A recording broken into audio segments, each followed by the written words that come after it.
ನಮಸ್ಕಾರ, ನ್ಯೂಸ್ 26ಗೆ ಸ್ವಾಗತ. ಯಾದಗಿರಿ ಜಿಲ್ಲೆ ಹುಣಸಗಿ ತಾಲೂಕು ಬರದೇವನಹಾಳ ಗ್ರಾಮ ಪಂಚಾಯಿತಿಯಲ್ಲಿ ಭ್ರಷ್ಟಾಚಾರ ನಡೆದಿರುವುದು ಕಂಡುಬಂದಿದೆ. 15ನೇ ಹಣಕಾಸು ಯೋಜನೆ ಅಡಿಯಲ್ಲಿ 20 ಲಕ್ಷ ರು ಅಧಿಕ ಹಣ ಲೂಟಿ ಮಾಡಿದ್ದಾರೆ. ಆರೋಗ್ಯ ಮತ್ತು ಕುಟುಂಬ ಕಲ್ಯಾಣ ನೆಪದಲ್ಲಿ ನೈರ್ಮಲೀಕರಣ, ಬೋರ್ವೆಲ್ ದುರಸ್ತಿ, ರಸ್ತೆ ಸುಧಾರಣೆ, ಬೀದಿ ದೀಪ ಅಳವಡಿಕೆ, ನರೇಗಾ ಯೋಜನೆ ಅಡಿ ಕಾಮಗಾರಿ ಮಾಡದೆ ಬೋಗಸ್ ಬಿಲ್ ಮಾಡಿಕೊಂಡಿರುವುದು ಸ್ಪಷ್ಟವಾಗಿ ಕಾಣುತ್ತಿದೆ. 2021 ರಿಂದ 25ರವರೆಗೆ DRBR ಅಂಬೇಡ್ಕರ್ ವಸತಿ ಯೋಜನೆ, ಬಸವ ವಸತಿ ಯೋಜನೆ ಮತ್ತು ಪ್ರಧಾನಮಂತ್ರಿ ಆವಾಸ್ ಯೋಜನೆ ಅಡಿಯಲ್ಲಿ 200ಕ್ಕೂ ಹೆಚ್ಚು ಮನೆಗಳು ಬೋಗಸ್ ಆಗಿದೆ. ಒಂದು ಫಲಾನುಭವಿಯ ಮನೆ ಫೋಟೋ 2 ಫಲಾನುಭವಿಗಳಿಗೆ ಬಿಲ್ ಮಾಡಿರೋದು ಒಂದು ದೊಡ್ಡ ದುರಂತ.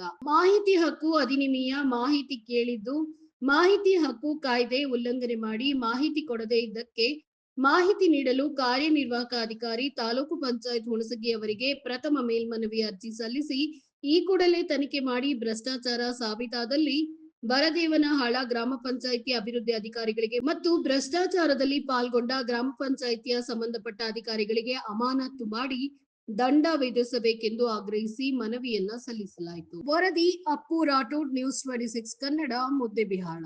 ಇದಾಗಿತ್ತು ಲೇಟೆಸ್ಟ್ ಅಪ್ಡೇಟ್ಸ್. ಇನ್ನಷ್ಟು ಸುದ್ದಿಗಾಗಿ ನೋಡ್ತಾ ಇರಿ ನ್ಯೂಸ್ 26 ಕನ್ನಡ. ನಾವು ನಿಮ್ಮೊಂದಿಗೆ.